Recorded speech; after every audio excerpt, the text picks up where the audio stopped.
Assalamualaikum warahmatullahi wabarakatuh. Perkenalkan saya Muhammad Aldiansyah. Di sini saya akan memaparkan literatur review dari implementasi model evaluasi CIVV dalam evaluasi program pendidikan vokasional teknologi konstruksi dan properti, yang dimana disusun untuk memenuhi tugas ujian tengah semester dari mata kuliah evaluasi pembelajaran yang diampu oleh Bapak Dr. Yan Arthur, SPD dan MPD. Disusun oleh Muhammad Aldiansyah, saya sendiri, dengan NIM 150362301. Pertama-tama kita akan masuk ke pendahuluan. Di sini saya akan membahas dulu tentang dasarnya pendidikan vokasional. Pendidikan vokasional ini merupakan salah satu tumpuan utama dalam menghasilkan sumber daya manusia yang berkualitas dan siap bersaing di dunia kerja.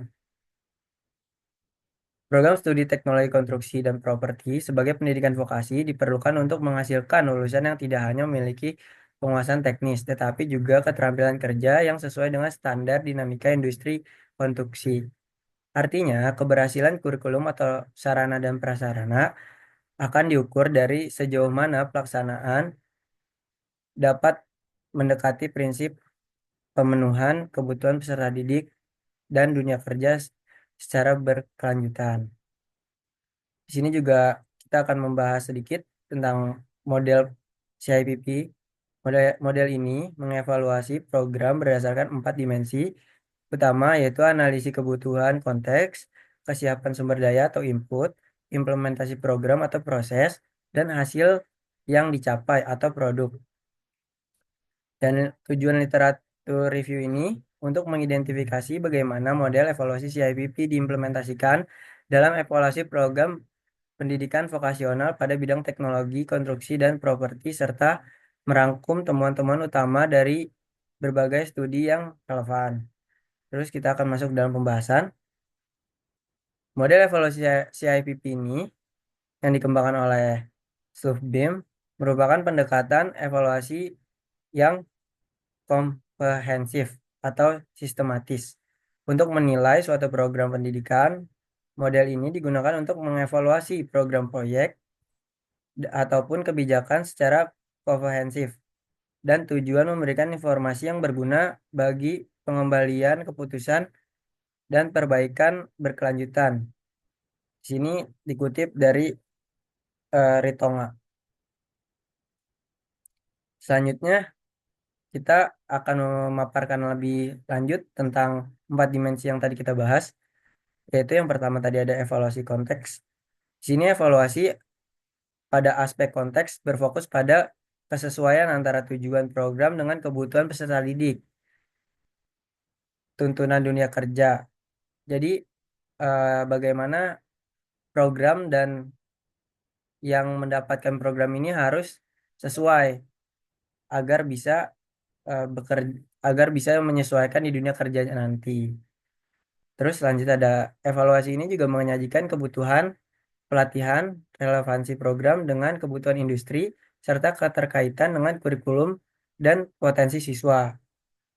Itu pokok dari evaluasi konteks, yang dimana siswa juga perlu dibalikin lagi ke siswanya bagaimana potensi dia untuk mencapai tujuannya yang tadi. Bagaimana tujuannya itu harus sesuai dengan siswa ini. Dan yang kedua ada evaluasi input. Menurut Dalmia dan Alam, input merujuk pada berbagai sumber daya yang digunakan untuk menjalankan suatu program, termasuk anggaran, tenaga pengajar, dan fasilitas pendukung. Evaluasi input bertujuan untuk menilai kecukupan dan efektivitas pengguna sumber daya tersebut dalam mencapai tujuan. Program evaluasi input juga berfungsi sebagai acuan dalam pengambilan keputusan, menentukan sumber daya yang dibutuhkan, serta strategi yang akan diterapkan. Di sini menurut Widi Satyanto, Nurbidayanti. Terus yang ketiga ada evaluasi proses. Evaluasi proses ini bertujuan untuk memantau dan mengukur efektivitas produk ataupun implementasi program. Ini dikutip menurut Darodiat dan Wahyudiani. Evaluasi ini juga melibatkan pengumpulan data terkait pelaksanaan program melalui dari tahapan pendaftaran hingga proses asesmen. Jadi evaluasi proses ini tuh mengambil dari nilai-nilai asesmen ataupun semacam eh, pengambilan data dari suatu program. Dan yang keempat ada evaluasi produk. Menurut Muyana, evaluasi produk dilakukan untuk menilai keberhasilan suatu program berdasarkan capaian yang diperoleh. Evaluasi ini penting untuk membantu pengambilan keputusan bagi guru maupun pemimpin proyek nantinya, maupun pengelola program dalam menentukan kelanjutan ataupun modifikasi serta penghentian program ini. Ini dikutip oleh Taiba Nafis. Menentukan bahwa evaluasi produk tidak hanya melihat hasil akhir, tetapi juga bagaimana hasil tersebut dapat digunakan untuk perbaikan program di masa mendatang. Analisisnya, berdasarkan hasil kajian dari jurnal yang ada, dapat disimpulkan bahwa evaluasi model CIPP berdasarkan kajian literatur, implementasi model evaluasi CIPP dalam program pendidikan vokasional teknologi, konstruksi, dan properti memberikan gambaran yang komprehensif mengenai efektivitas program. Dan beberapa penelitian menunjukkan bahwa penerapan model evaluasi CIPP masih menghadapi sejumlah tantangan, terutama terkaitan keterbatasan sarana dan prasarana yang belum sepenuhnya mendukung pelaksanaan program ini.